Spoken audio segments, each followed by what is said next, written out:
Bonjour, merci d'avance pour votre présence. Corvée.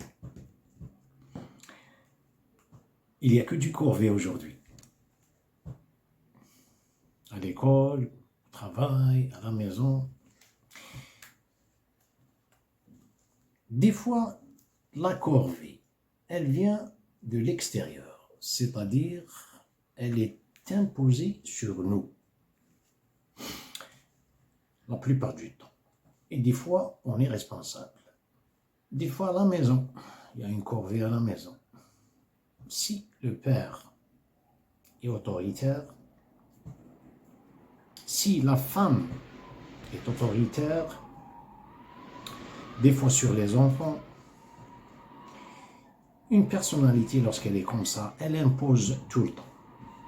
Elle crée du corvée, un travail pénible. Au travail, c'est la même chose. Vous avez quelqu'un qui, pour se sentir à l'aise, et des fois, il est très sage. Le responsable, à l'aise, il parle d'une manière très douce, parce qu'il donne stress aux gens. Tous les subalternes, il leur donne du stress. C'est pour ça qu'il est à l'aise, ou elle est à l'aise. Autoritaire. Et à l'école, c'est la même chose aujourd'hui. Manque de pédagogues qualifiés. Des fois, ce n'est pas la faute du pédagogue, celui qui fait la pédagogie. Ce n'est pas une personne, c'est un groupe. Ce n'est pas leur faute. Vous dites le système, c'est comme ça, c'est la vie. Ils créent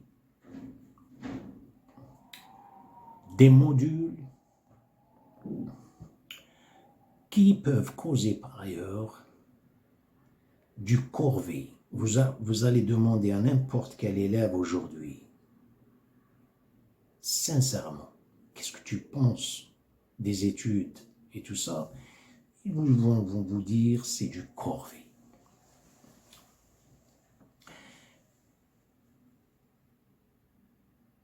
On ne peut pas, lorsqu'on voit le monde, par exemple, je parle du côté pédagogique, c'est parce que dans ce pays, c'est parce que la technologie, c'est parce qu'on n'est pas qualifié,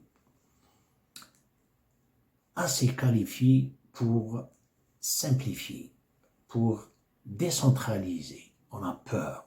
Regardez par exemple le système en France et les pays qui étaient sous ce colonialisme.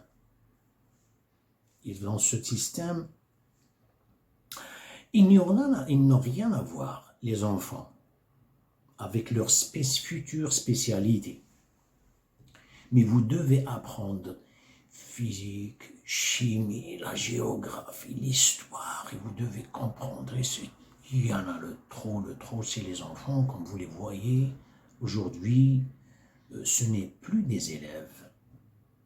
Avant, c'était un petit cartable, un beau cartable comme ça, bien sûr, à serviette, tablier, et les filles, c'est la même chose. C'était beau, le beau vieux temps. Hein?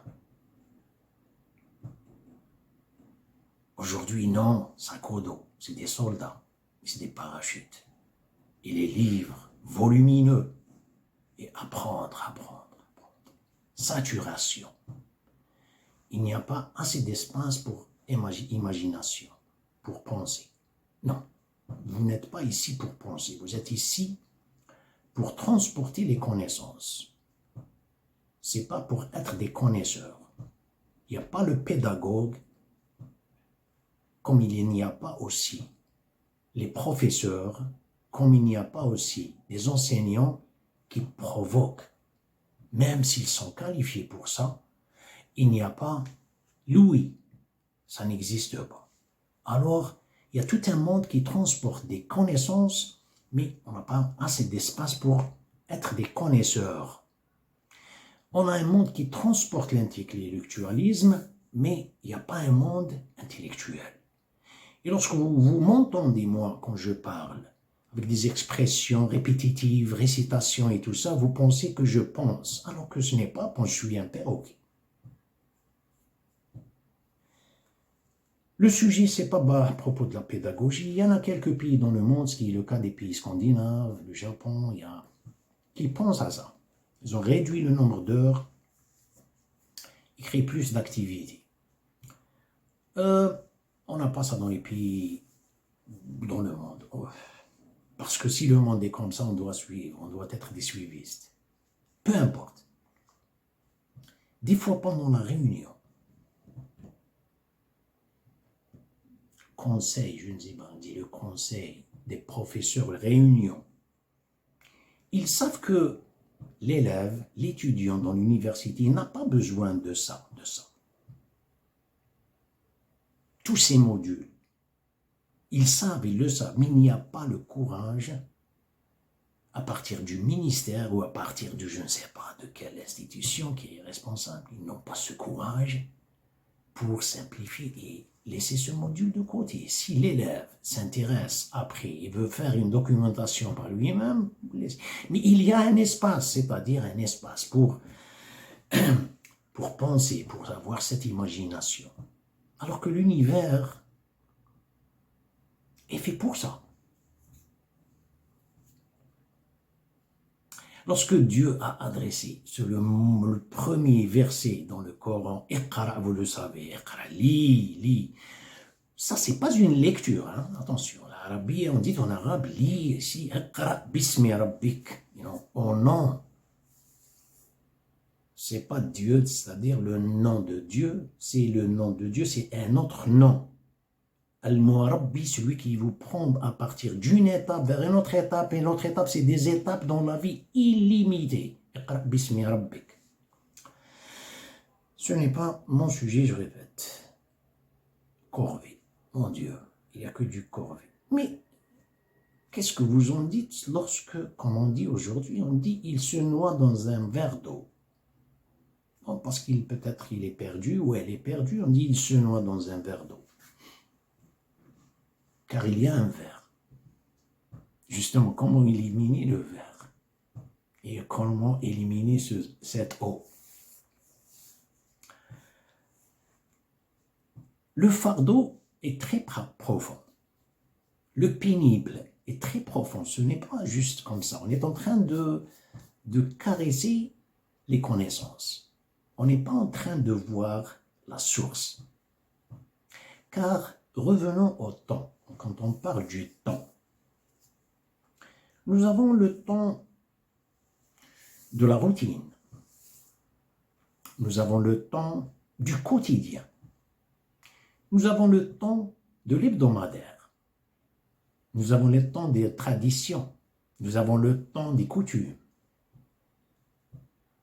Et ce qui est bizarre, c'est que lorsque je dis le temps de la routine, le plus grand dérangement comme moi, par exemple, ce qui me dérange le routinier comme moi, c'est le réveil. J'aime la cadence, j'aime le rythme. Voilà ce que c'est que le temps. Est-ce qu'on peut m'attribuer le temps? Lorsque je dis le temps de la routine, le temps du systématisme, le temps de l'ambiance, tous ces temps, CES,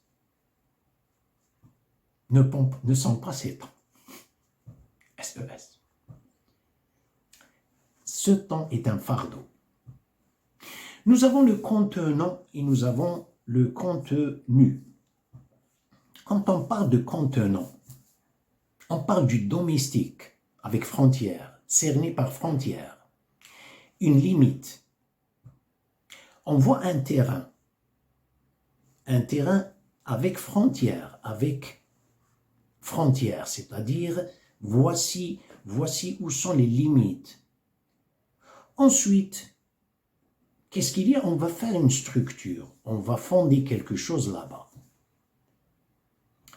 Revenons au mot contenant.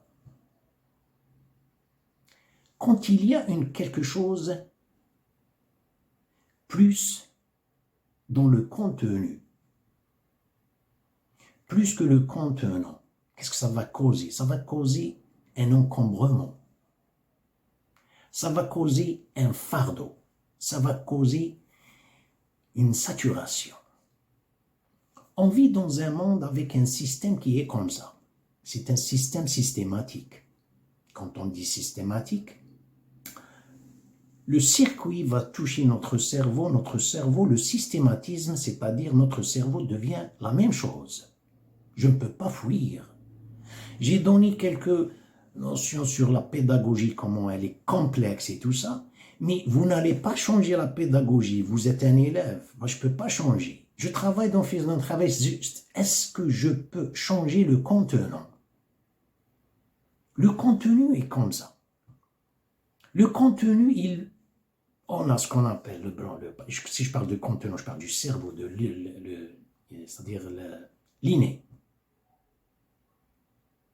Et ce que je conçois après. Je le conçois tout le temps avec c'est-à-dire un agrandissement, un gigantisme. C'est trop. Le travail est trop pénible. Il y a que le trop. Vous ne pouvez pas fuir ça. Mais est-ce que vous avez un rôle dans le contenant? J'ai un terrain.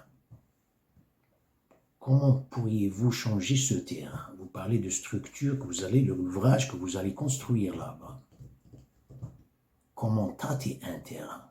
Qu'est-ce que vous allez faire? Les terrassements. Qu'est-ce que vous allez faire? Faire des fouilles, des fondations et tout ça. Ça, c'est dans la nature, mais dans le cerveau. Comment toucher l'inné? Le cerveau, ce n'est pas le cerveau, c'est le plus complexe. C'est la créature la plus complexe et la plus simple dans le monde. Lorsque Dieu vous demande quelque chose, il vous donne quelque chose de simple. Mais l'être humain veut créer cette complexité. Ce n'est pas dans le sens, vous voulez comprendre, c'est bien, c'est les connaissances, c'est le savoir. Mais comment? L'être humain crée le systématisme. Il crée le systématisme. Le systématisme, c'est le contenant. Dans le systématisme, c'est le temps qui est systématique.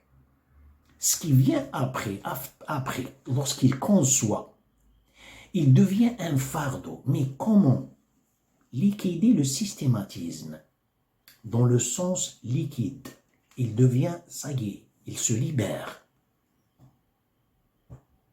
Comment toucher le cerveau avec le temps pour que le temps soit fluide dans l'univers? Vous savez de quoi je parle, bien sûr. Simplement, j'ai envie de donner un peu plus de détails, bien que des fois les détails créent plus de complexité.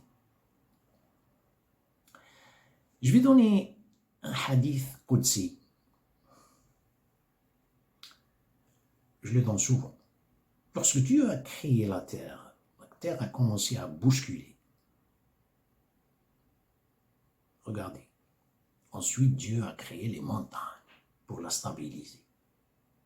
Et pourquoi cette ponctuation entre, pourquoi Dieu l'avait mise, il l'avait oublié, ça c'est pas ça. C'est pour l'être humain, pour que vous appreniez ce que c'est que les montagnes. Regardez, le gigantisme, ce que c'est que les montagnes pour stabiliser la terre et la rotation de la terre et tout ça.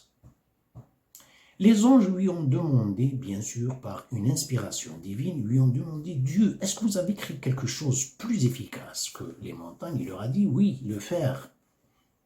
Parce qu'il dit le fer.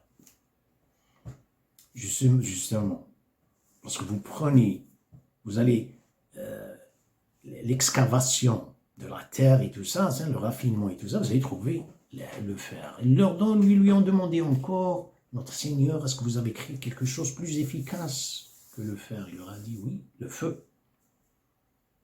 Ensuite, la même question, plus efficace que le feu? Il leur a dit oui, l'eau. Ensuite, est-ce qu'il y a quelque chose de plus efficace que l'eau? Il leur a dit oui, c'est l'air. Est-ce que vous avez créé quelque chose de plus efficace que l'air? Regardez, il leur a dit la charité, ou bien sadaqa, la charité, que le fils d'Adam donne. Il donne, mais pas n'importe comment. Il dit, sa main gauche n'est pas au courant de ce que sa main, ou bien consciente de ce que sa main droite avait donné. Regardez dans un hadith, il y avait ce qui nous impressionne, les montagnes, le fer, le feu, mais ça devient de plus doux. Il y a une douceur. À partir du solide vers le liquide, ensuite l'air. Regardez la matière, elle était solide, ensuite elle est devenue liquide, ensuite elle s'évapore. L'air. Où est-ce qu'il y a la force ici? Il n'y a pas de force. Il y a une force dans une fluidité. Il leur a dit à la fin, sa main gauche n'est pas au courant de ce que sa main droite, c'est-à-dire qu'il n'y a pas de calcul. Mais qui est-ce qui a donné l'instruction? C'est le cerveau, le système nerveux. Il donne et il s'abstient.